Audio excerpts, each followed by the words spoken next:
guys! So, ngayon nga ay mag-aayos tayo ng mga pinamili ko para dito sa tindahan dahil ilang araw din tayong hindi nag-grocery kasi masama yung pakiramdam ko. At nung nag-okay na ako, nagkaroon na ako ng pagkakataon mag-grocery. Pero hindi pa lang talaga totally magaling kasi may sipon pa rin. So, samahan nyo kung mag-ayos ng tindahan. Hindi naman talaga lahat nirista ko kasi ang mga kailangan ko lang dagdagan ay yung mga pansit canton, mga sardinas, mga San Marino, yan yung mga mabibili sa akin maubos, mga biskuit, nagdagdag lang ako ng mga kahit ng mga ibang klaseng biskuit na pangbaon ng mga bata. Tapos bumili din ako ng tinapay, tsaka na frozen food kasi walang frozen food na ngayon dito sa ref ko, kaya kailangan ko magdagdag ng frozen food. Yan yung mga binili ko ngayong araw.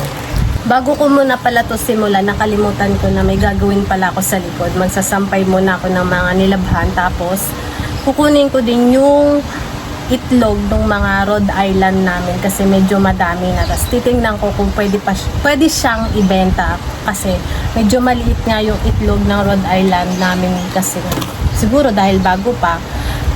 Titingnan ko kung pwede ko siyang ibenta ng 3.20. So ganun lang muna yung presyo na may bibigay ko kasi nga maliliit pa siya. Hi guys! So mag-harvest ulit tayo ng Rhode Island kasi nung nakaraang araw or nung unang vlog ko, nag-harvest ako ng itlog ng Rhode Island. Kaya mag-harvest ulit tayo kasi ilang days na rin yung nagdaan nung unang harvest natin. So, ngayon check natin yung kanilang kulungan o yung paitlogan nila kung marami na ulit itlog at kung pwede na natin silang ibenta. Kunin na natin yung itlog.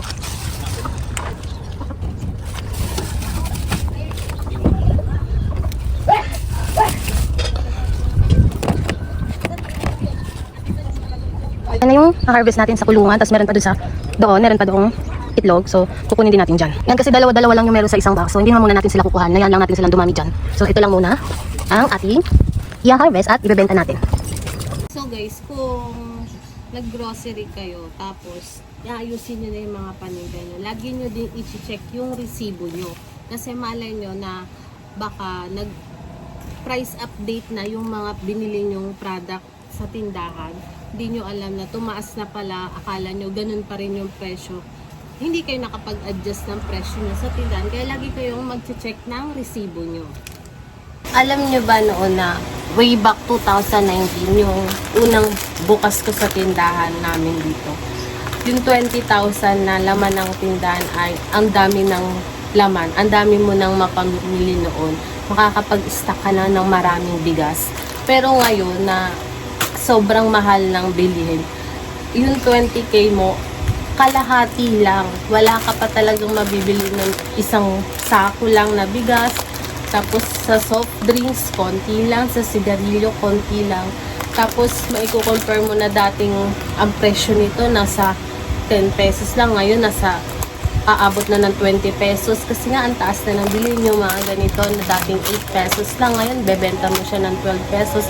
Ganun na ang comparing ng presyo ngayon compare dun sa presyo sa dating 2019 or way back 2011 dahil nga sa sobrang taas ng bilihin.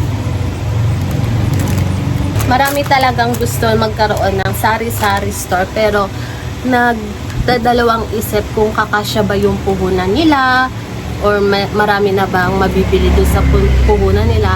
Sa 5K, marami na kayong mabibili niyan kung ang bibilhin nyo ay yung mga fast-moving item. So, dun lang kayo iikot sa mga fast-moving item katulad ng mga biskuit, ng sigarilyo, bigas, mga pansit canton, yan. Sa mga dilata, syempre, titingnan nyo lang kung ano yung mabilis sa inyong dilata. Sa mga frozen food naman, check nyo lang din kung ano ba yung mga mabibiling frozen food sa lugar nyo para yun lang yung ma-stock nyo at yun lang din yung mapapaikot nyo. Tapos, paunti-unti habang pinapaikot nyo yung puhunan nyo na 5,000, hindi nyo na nakikita na dumadami na pala yung laman ng tindahan nyo kasi nakafocus lang kayo sa fast moving item dyan sa tindahan nyo. At kapag nakita nyo na yung mga fast moving item nyo ay madami kayong stock, doon na kayo magdagdag ng non-fast moving item na pa-isa-isa lang or pa-dalawa-dalawa lang kasi nga non-fast moving item nga sila, so matagal silang mabenta, bihira silang mabili sa tindahan katulad ng mga ganitong baby oil at tawas. 2 piraso lang ang meron akong ganito sa tindahan ko kasi alam kong matagal ko siyang mabebenta, hindi ko siya mapapaikot agad, kaya pa-2, pa-1, pa-3 lang ang bili ko. Hindi kailangan lahat bilhin nyo pag nagkaroon kayo ng sari-sari store. Kailangan lang ay yung mga mabibilis na maubos para mas mabilis nyo mapaikot yung pera ng tindahan nyo. Katulad ko na may tindahan, sabihin na natin meron akong wala pa sa tindahan kasi nga hindi ko siya binibili dahil alam kong matutulog lang yung puhunan ko doon sa product na yon. Kaya talagang mas pinofocus ko sa mga itlog, mga essential na kailangan meron ako para pag may dumating na customer, may dumating na bibili, meron na agad akong ibibigay sa kanila. Ano kung bumili ako ng mga hindi kailangan, di ba? Hindi mabibili. Nandoon lang yung puhunan ko. Kaya kung magtitindahan kayo, i-focus nyo lang yung bibilhin nyo sa mga fast moving item.